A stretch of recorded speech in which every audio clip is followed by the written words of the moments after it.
Welcome to a reading of The Hacker Who Sold the Earth. This is a reading of the entire book, starting with the introduction. The book will be serialized once a week. The introduction is going to be shorter than the other episodes. This is just to gauge the technology, get used to everything, and hopefully bring you this in the future. Please enjoy. It'll begin in a few seconds.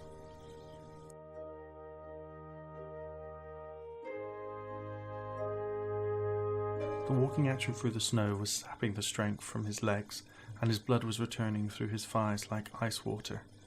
Too few layers of clothes covered all but his face from the sand-like sting of the wind. The moon washed the night sky and was heavy with stars. Still visible through the shadowy snow, sparkling pine trees covered the mountainside. In the darkness, everything was a blue and grey. Starchild advanced on, coattails and sword dragging in the snow behind him. In one gloved hand he held a cane. He tested the snow and the depth here and there as he walked. He headed around the side of a wooded mountainside towards a large, well-lit bunker-like structure. It was windowless and banded with thick concrete reinforcements. The white walls blended with the meters of snow leaning against the side of the mountain. Far above, about then, there was a hum in the sky. A giant flying wing dropped giant metal figures glowing white against the night sky.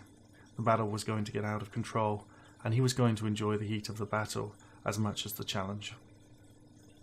Two metal figures, painted with cartoon skulls of a rat on their faceplate, walked gracefully out of the trees and took up positions around Starchild. He raised his black sword to the moonlight, pointed it at the first mech as if to take aim. It was an incredible sword, made from carbon 120, harder than diamond, and it had a black holographic mother-of-pearl surface. Above them there was a sound like a wolf howling, and landing jets of the descending mechs slowed their final ascent. Areas of snow exploded, a good cover for the landing craft. All three fighters widened their stance. Further around the mountainside, a man dressed in breathing gear and long black cloak walked between the two mechs unnoticed. Inside, the driver scanned the mountainside for any signs of movement. The computer controlling their mechs was compromised.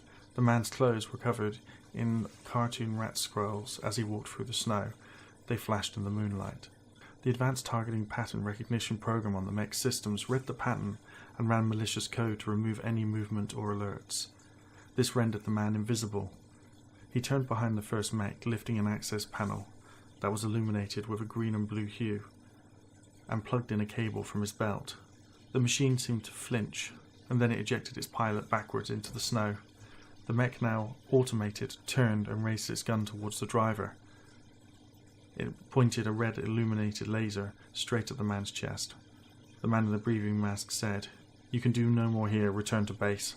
The pilot nodded, clambered to his feet, and ran for the tree line as if he was being fired upon. Watching as his comrade was given the same option, he turned back just once and then ran as fast as he could towards the base. The man in the breathing mask climbed into the second mech, and both of the mechs took off on rear jets into the sky.